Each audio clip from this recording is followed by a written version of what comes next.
السلام عليكم ورحمة الله تعالى وبركاته.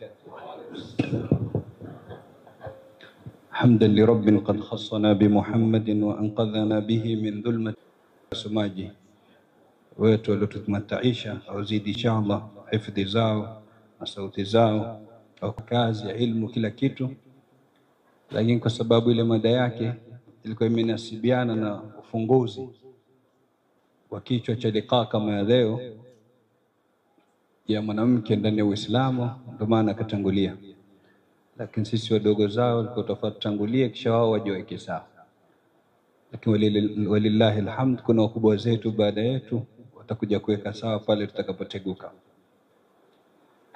Mwanamke katika Uislamu ni kadhia pana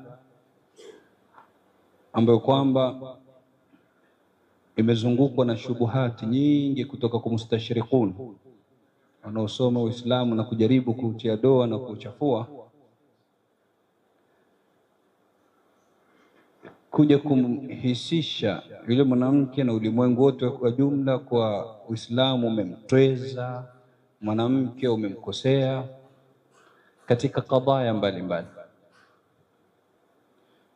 Mimi nitapendelea katika hizi dakika chache nisimame katika shubha moja ambayo kwamba wanaitumia mara nyingi ya kusema mwanamke amenyimwa elimu katika Uislamu.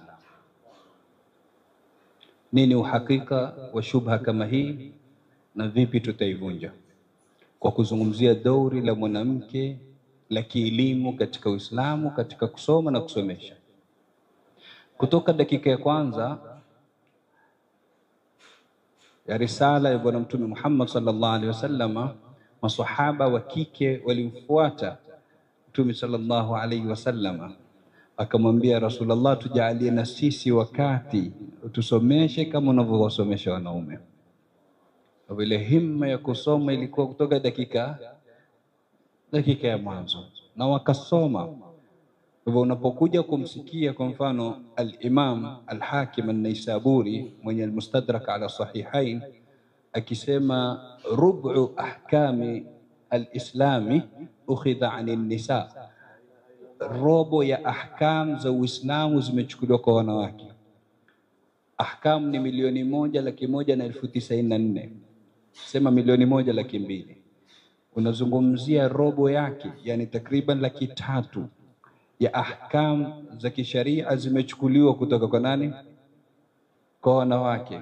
Si kazi ndogo ambayo kwamba wameifanya. Walikuwa na mchango mkubwa sana katika elimu, na mchango wenyewe una vigawanyo kadhaa. Mwanamke kama mama kuchangia kumlea mtoto wake katika kupenda kusoma. Mwanamke kama mke kusaidiana na mumewe katika kusomesha. Mwanamke kama mke kumsomesha mumewe, na mwanamke kama mwanamke kusomesha umma kwa jumla. Tambelea nipitie katika nipati kama hizi.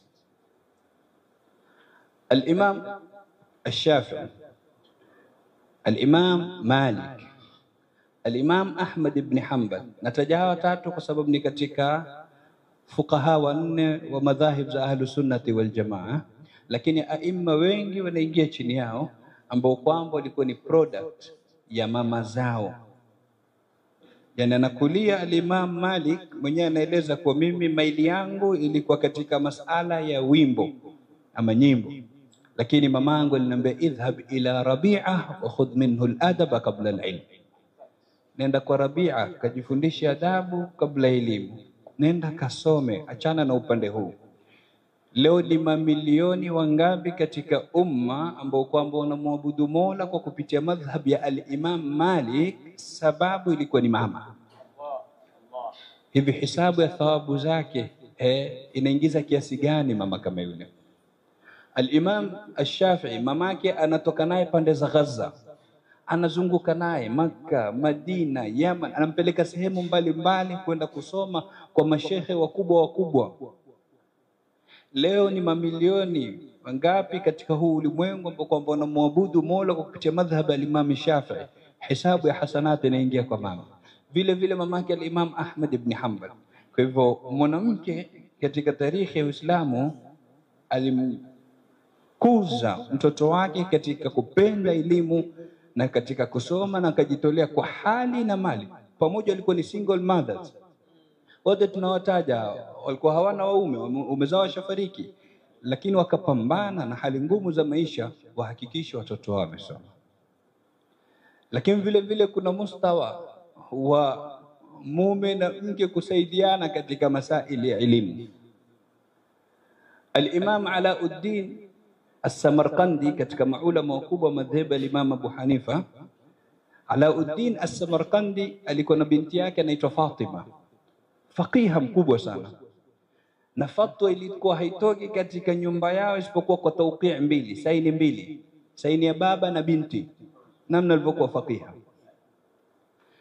Mwanafunzi wa al-Imam Alauddin As-Samarqandi ambaye kwamba ni Alauddin Al-Kasani akaja akafanya kazi kubwa. Shekhi lake alikuwa na kitabu Tuhfatul Fuqaha, akakisherehesha katika maraji yanayotegemewa katika madhehebu ya Imam Abu Hanifa, ni kitabu Bada'i'us Sana'i, ni sharhi ya Tuhfa ya shekhi lake. Shekhi lake alipopendezwa na ile kazi akaona hakuna mukafaa ambao kwamba anastahiki huyu bwana isipokuwa ni kumwozesha binti yangu, mpaka maulama wakasema sharaha tuhfatahu wa tazawajahu ibnatahu. Alisherehesha tuhfa yake akamwozesha binti yake, binti alima mzuri ambaye kwamba mpaka vijana wa makhalifa walikuwa mtamani. Lakini akapata bahati kwa kupitia nini? Saini zilikuwa ni mbili katika fatwa ikawa sasa fatwa katika ile nyumba haitoki isipokuwa kwa saini 3. Al-Habib Alwi al-mashhur, babu yake shekhi letu mlezi Al-Habib Abubakar Al-Adani rahmatullahi alayhi, alama, lakini alikuwa akisomesha na mama yupo nyuma ya pazia. Habib kidogo akiteguka katika masala ya kifiki, kuna pigwa makofi kule, anainuka anakwenda kwa mama mkewe, anasahihishwa, anarudi anaweka masala sawa. Alama lakini angalia ujue mustawa wa ilmu uliokuweko.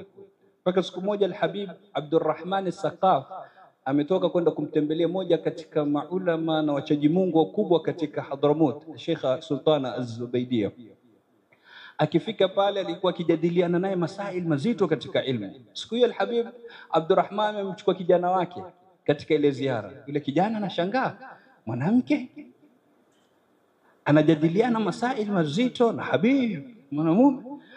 Akasema, yakamtoka maneno, ma bada bakra au ma bada li bakra tumari rijal au jimal, afwan, mimi sijaona ngamia wa kike akishindana na ngamia wa kiume bana, kijana bado hajakoma. Sheikh Sultana akamwambia Al-Habib Abdurrahman, unaruhusu nimjibu? Akamwambia ruhusa.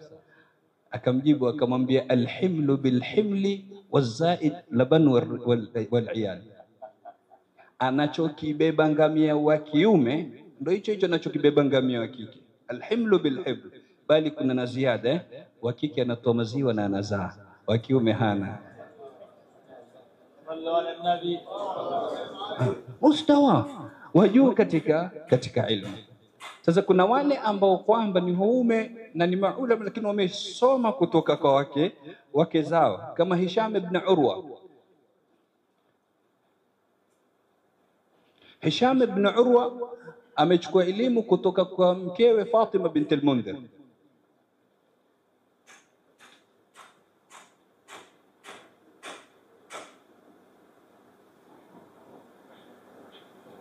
Vile vile binti Said ibn al-Musayyib, mume wake ambaye mmoja katika wanafunzi wa al-Imam Said ibn al-Musayyib amechukua ilmu kutoka kwa binti Said ibn al-Musayyib. Kwa hivyo ilmu, tukizungumzia janibi ya wanawake katika umma, ilikuwepo hadhir tena kwa idadi kubwa sana, na ndo naona Al-Hafidh Ibn Hajar Al-Asqalani katika Taqribu Takrib ametaja wasomi wa kike 724.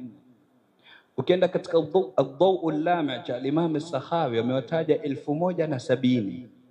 Kuna wale wametunga wamehusisha kitabu kizima kuzungumzia wasomi wa kike tu, kama Umar Ridha Kahala, Mu'jamu A'lami Nisa.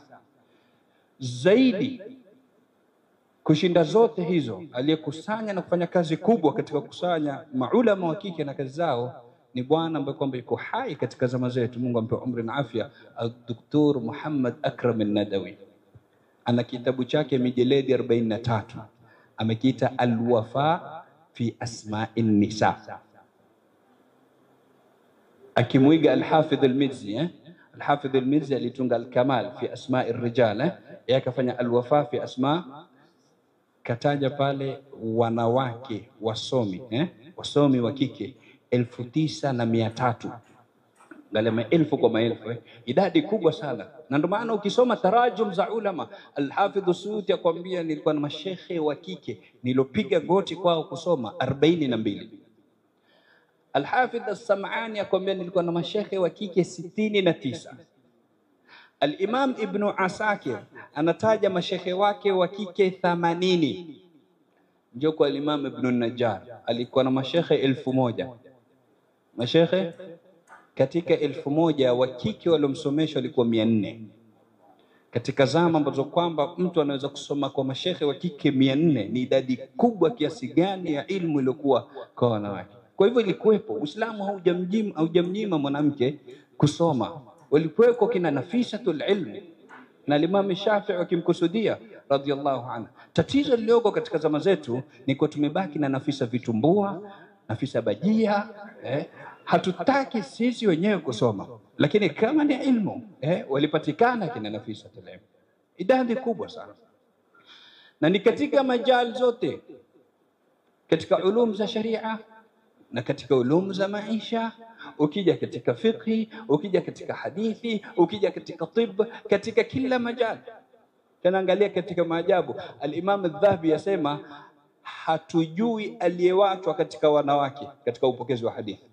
Katika rijali huku kuna dhuafa, lakini kule hakuna, wote zinakubaliwa riwaya zao. Wanawake wasipungua 10,000 katika wenye kupokea hadithi. Rudi katika vitabu vya hadithi usome zile sanad, utaona majina ya kike. Bali kitabu sahihi zaidi baada al-Qur'an al-Karim ni kitabu gani? Sahihi al-Imam. Je, tunajua kuwa sahihi al-Imam al-Bukhari, nuskha iliyokuwa sahihi zaidi ya Bukhari imepitia kwa mwanamke, Karima al-Marwaziyah.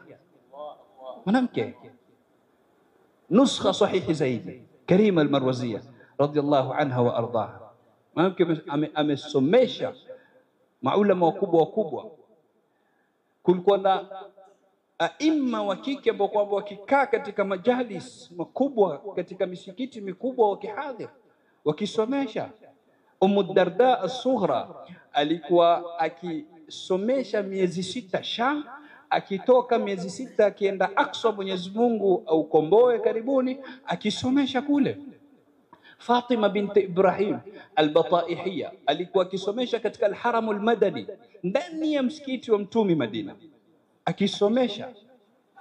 Leo wako wapi wanawake masomo kike ambao kwamba walikuwa wanasomesha katika masajid?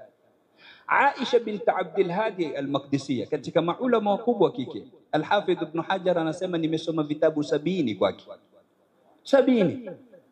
Aisha binti Abdul Hadi alikuwa akisomesha chini ya Qubbatun Nisr Sham kule, katika sehemu ambayo kwamba mabwana wakubwa akisomesha kule Darul Hadith. Paka Imam Subki siku hiyo anaonekana anabusu ile sehemu mbalimbali. Unafanya nini? Asema la'alli an amassa bihurri wajhi makana massahu qadamun Nawawi, au kukumpita mabwana wakubwa kina Imam Nawawi na wengineo, japo na mimi niguse sehemu ambayo kwamba umeigusa Nawawi. Mwanamke alikaa sehemu kama ile, Aisha binti Abdul Hadi al-Maqdisiyya akasomesha. Kwa hivyo ni idadi kubwa. Ukisoma kuna kina Zainab bintu Kamal katika mashekhe wa Imam Adh-Dhahabi, anasema wamesoma kwake vitabu 400. Vitabu 400 wamesoma kutoka kwa mwanamke kama. Kwa hivyo wanawake kusoma katika janib katika upande wa Uislamu, mwanamke hajazuiwa kusoma kabisa. amesoma na akasomesha, na kama tulivyosema, si katika ulum za sharia peke yake. Ukienda katika tib, hospitali ya kwanza katika Uislamu ilikuwa ni hospitali ya mwanamke Sayyidatuna Rufaida al-Aslamia, sahaba wa Mtume sallallahu alaihi wasallam, na ilikuwa nje ya msikiti wa Mtume, na Rasulullah akipeleka masahaba wakubwa kutibiwa. Kina Sayyidina Saad ibn Muadh alipoumia alipelekwa huko kwenda kutibiwa na Mtume sallallahu alaihi wasallam. Sayyidatuna Rufaida mwanamke. Soma katika tarikhi, wasome kina Maryam al-Istrablia. Huyu Maryam anatambuliwa na taasisi ya falaki ulimwengu mzima, astronomy, kwa sababu kiwango alichofika kwa zama hizo, mpaka aliunda vifaa vya kuweza kufuatilia harakati za sayari. Ilmu kubwa aliokuwa nayo katika upande huu wa falaki, bali katika ulimwengu ambao kwamba tuishi ndani yake, katika hilo chuo cha kwanza kikuu, chuo kikuu cha kwanza ulimwenguni kiliasisiwa na mwanamke, Fatima al-Fihriya, Jamiat al-Qarawin, Morocco. Ndo chuo cha kwanza kikuu ulimwenguni ambacho kwamba kimetoa mabwana wakubwa kama Imam Ibn Rushd na wengineo. Aliasisi chuo kama kile alikuwa nani? Alikuwa ni mwanamke. Kwa hivyo natija tunafaa kutoka nayo hapa kuwa dauri ya mwanamke katika ilmu, sawa ni kukuza mtoto katika kusoma, sawa ni kusoma, ni kusomesha, ni kushirikiana na waume zao na wazazi wao katika kusomesha, yote ilipatikana tena kwa idadi kubwa, na katika majali na fani mbalimbali zisizokuwa na idadi, mpaka katika ilmu ya mekanika. Abna Musa bin Shakir ambao kwamba wametunga kitabu cha ilmu mekanika, mmoja ni wa kike alikuwa amebobea katika mekanika. Kwa hivyo ya kusemwa ni mingi na mifano ni mingi. Tunachokisema mwisho ni kuwa Uislamu haujamnyima mwanamke ilmu abadan. Sisi wenyewe pengine tumerudi nyuma katika kadhia ya kusoma, lakini Uislamu umemsomesha mwanamke, na mwanamke kama yule akasomesha na akaweza kunufaisha umma kwa kupitia ilmu yake. Huu ni wito kutoka kwetu madhaifu kwenda kwa dada zetu wanaotusikia na kututazama kwa kupitia vyombo vya habari, kuwa turudi katika amjad zetu, turudini tusome, turudini tujiendeleze katika kusoma. Fursa zipo na mashekhe wapo, Mwenyezi Mungu awape umri na afya. Ikiwa nimepata ni kwa taufiki ya Mwenyezi Mungu Subhanahu wa Ta'ala, ikiwa nimekosea ni kutoka kwangu na mashekhe wataweka sawa inshallah. Mwenyezi Mungu awahifadhi walioandaa majlis kama haya, ajalie katika mizani hasanati zao, innahu waliyu dhalika wal qadiru alayhi. Wassalamu alaykum wa rahmatullahi. Wa alaikum assalam wa rahmatullahi wa barakatuh. Ni Sheikh Mubarak Awesu kutoka Nairobi. Afwan, assalamu alaikum. Tunamruhusu